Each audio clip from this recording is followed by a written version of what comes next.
Guys going. All right. So here we have hives that was installed into a dead tree stump that somehow had this beautiful opening, natural opening at the bottom. It was meant to be. It was meant to be, and so we just emptied the inside a little bit more to give the bees some space. And hello Tyler, so that's Tyler, Hello.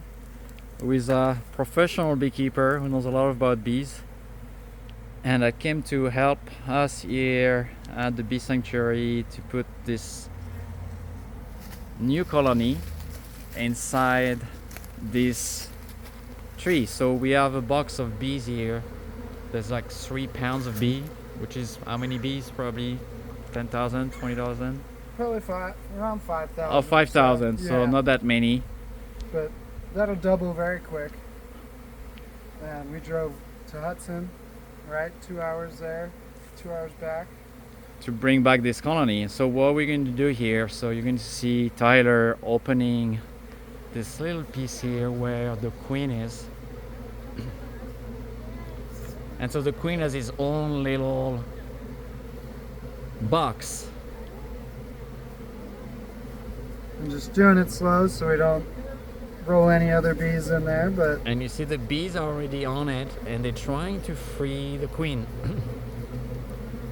and this queen's actually much darker than the other ones we were just talking about, so it's definitely very good. So we're getting the queen out in a little box.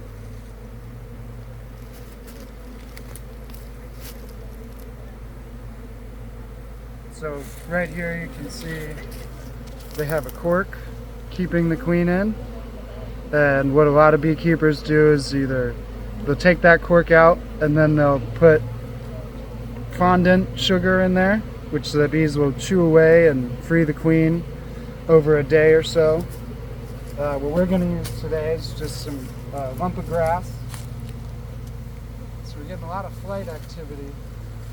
So basically the people that make those bee boxes, what they do is they raise new queens. And then they take bees from their hives and put them into that box with this new queen, but each bee colony can only identify with one queen, and those bees, they were probably connected to another queen. And so here they are learning that there is a new smell in the hive. Each queen has a different smell. And so that's why the queen is kind of isolated a little bit for now, because we don't want the bees to kill the queen. We want them to say, hey, this is our new queen. And so usually after a few days together, the bees kind of learn, okay, this is my new queen. And then they are going to start freeing her. So you see what Tyler is doing is just putting some grass. And that's going to be a grass door. And so, by tomorrow morning, probably the queen is going to be free. They would have chewed out the grass and the queen will be with them in the hive. So that little box where the queen is, there's a little grate on it. So the bees that are outside, they can still bring food to the queen. So they can give her food through that. So they can start taking care of her. So she looks like she's in a very small box, but she will get out pretty quickly. She'll get out and she has her entourage in with her. Yeah, she has a few bees that were here with her in the original hive. So that already know her and know it's their queen. And so you can see the inside of that hive, right? That was built completely naturally by the bees. There was nothing the first time we did that hive. Was it like last year or 2 years ago? 2 years. 2 years ago, yeah, Tyler and I put the first colony in there. And sadly, last winter, we lost this colony as the other colonies, so that's why we have to install new colonies. And I don't know if you can hear around me, but there is thousands of bees. A lot of bee activity. Flying and trying to find their home, because there's already like 3 different hives here, and our little helper there. Hi. And that's all the bees flying. So here we go. So we're putting the queen. So main thing when we're putting in a queen is to make sure we don't block the screen. So the wax is going this way. I'm going to keep the screen in with the wax that way. Pick a nice spot and just shimmy that box in here right in the center. Typically installing queens, you want to keep them more towards the back of a hive, but since it's so open, there's no spot to secure her here. We'll just go with where we can, so they can access the grass to chew it out, and they can also feed her while she's still in there.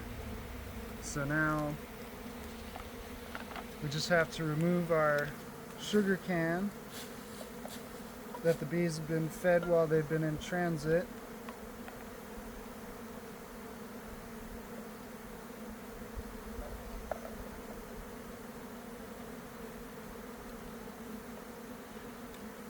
So those bees have probably been out of their hives for now a couple of days.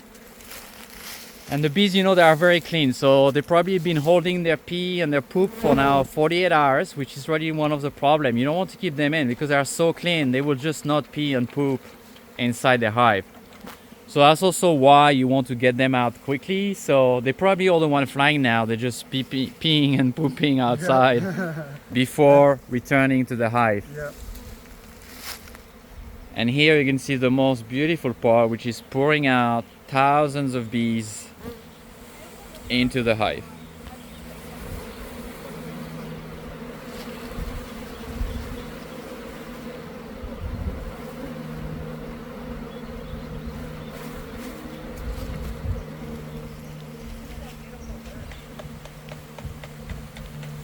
And so I just want to use that video an opportunity, you know, so we had this very warm winter in the Catskill. Like January, February went down again, March went up. And so in the winter, what the bee do is that they go into what's called a cluster, which is like a ball of bees. You know, like penguins in Antarctica, they get together to stay warm, and the bee do the same, and they do that around the queen. And when spring comes, they break the cluster, it's called, and they come back to being in the whole hive. But what happened in January is that in January, when it was warm, they were like, oh, it is spring. And so they break the cluster, went out into the forest.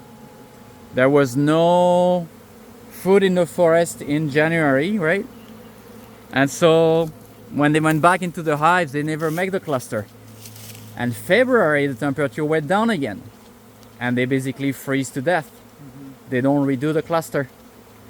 And I believe that's why we lost this hive this year. You know, it's always hard to know why we lose the bees, but the hive were pretty strong, and you can see, you know, there is thousands of bees. Thousands. Literally discovering their new home. Yeah, it's probably closer to 10,000 now, looking at how much came out of there. For me, that view you're seeing right now is like the most magical thing. Seeing them in their elements into a tree. Yeah.